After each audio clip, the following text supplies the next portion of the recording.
bar kulaan. Oh dadi kowe, Mbah. Oh iya, Antasena. Sadurunge aku neruske lehku ngajar. Aduh. Kowe blokose. Blok apa? Kok dadak dadi Kresna barang ki ngopo? Aku ora apa-apa kok. Blok. Aku diutus anak Prabu Duryudana. Kon ngopo? Kon ngepit. Ayo. Anu kon matani para Pandhawa, mula terus aku dadi sinuwun Prabu Ndarawati. Kok sing tok angkah patine Abimanyu. Mergo Abimanyu kuwi anak katresnaning Pandhawa. Nek Pandhawa mati, nek Abimanyu mati, Pandhawa mesti pepes bayu kang tapis ora duwe kekuatan mateni Pandhawa angel mijet wae nganti.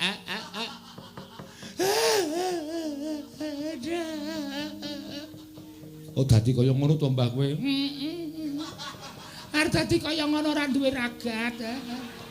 Mula dadi kaya ngene wae. Upama aku ki nesu tenan tak pateni ning kene iki. Aja mengko nek dinengke wae nek batrene entek mati dhewe. Wong tuwa omongane ora tau iso digugu. Aku yo gumun. Lah kok iso dadi kaya Antarja wis yo ngger. Antarsena wis. Wong tuwa kaya ngene apike dikapakne Dimas. Kowe golek gerobak loro kan? Dikapake. Durna iki gulune taleni gerobak nganggo tali, sikile ditaleni, talekke gerobak. Gerobak kon mlayu ngalor karo ngidul. Ora pedhot wetenge. Aduh! Urung. Wis maksire wetengku. Aduh, penyiksaan kuwi aja. Aja Antasena aja. Gerobake rong entuk. Aku ora mentolo Dimas. Ngene wae golek pitik sing akeh. Lho. Aku njaluk. Lho. Pitik iki arep nggo ngopo? Aku njaluk pokoke nek pitik. Durna dilumahke dibondo. Terus golek beras rong gegem. Dipyurke ning matane Durna. Pitik diculke ora notoli matane Durna. Picak mripate. Aduh.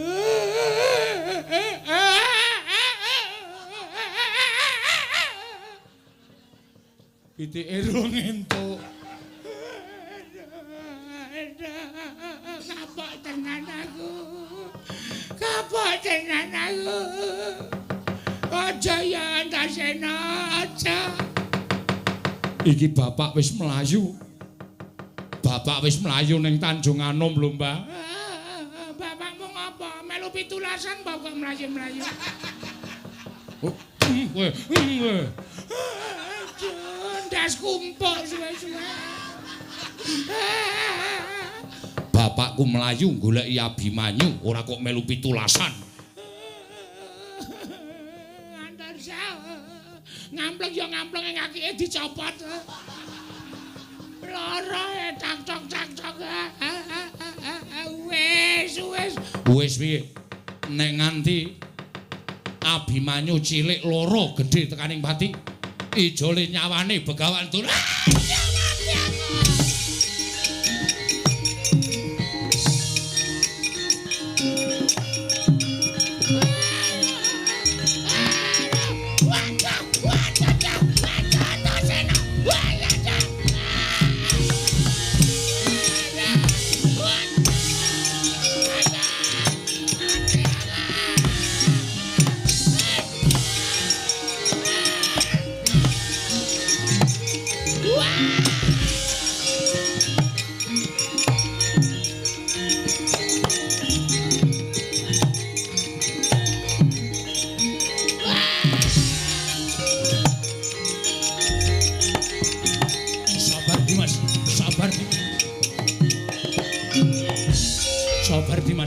Sabar ngono nek Durna mati malah dadi perkara. Sabar Dimas. Aku kira ngapa-ngapa kowe iki ngapa ya kowe?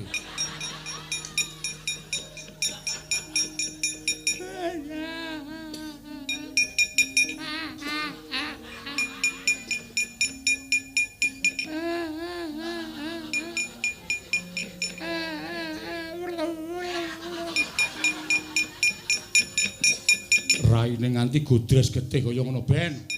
Nek bapak prisa mesti bapak nesu. Nesu tak tandangane. Iki gondol nyawa lho, Kang. Iki ora sebaene, ora sak penake dhewe.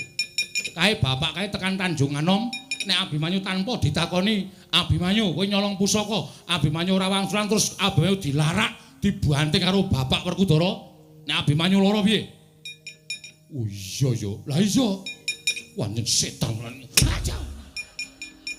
Iki sing dadi tok sumbering perkara. Iya.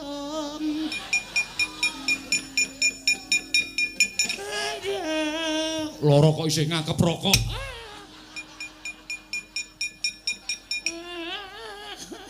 Saya tak ceceke. Lara kok isih arep nyemet udut ora. Antasena, aku mohon maaf. Aku njaluk ngapura Antasena ya. Aduh. Ki piye terus lek ngrampungi perkara iki piye? Aku ya bingung. Sing gawe iki sampeyan kok sampeyan ya bingung. Mbah aku ora ngerti ya. Kang, opo? Golek tali. Tali opo? Sak sae. Durna dibondo. Yo.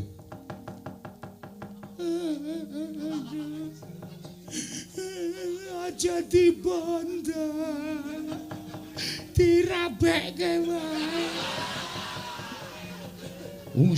Wis kaya ngono kok isih omong sak ngene dulu. Antasena, mbok sudah.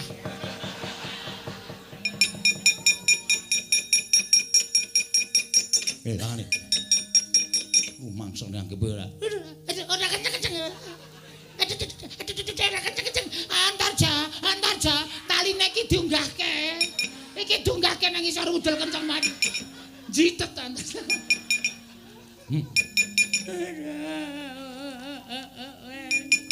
Digendong kan. Asik. Lho.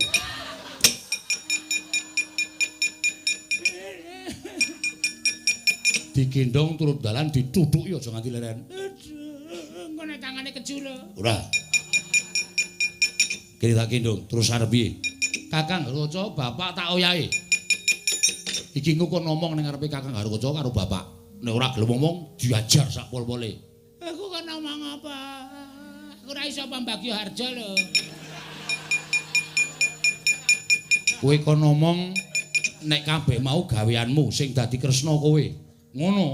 Oh ya. Gelem ora? Gelem. Gelem ora? Gelem. Gelem ora? Iki wis muni gelem. Aduh, wis kang gendong. Kene. Aduh, mati aku. Ora obah wae. Ora kok iki meneng. Iki meneng ya aja. Wis sakarepmu Kang. Kowe tak wenangake ngajar Begawan Durna aku tak nguyak Kang Garukaca. Ning kowe ndang nututi aku. Iya Dimas yo, Kang.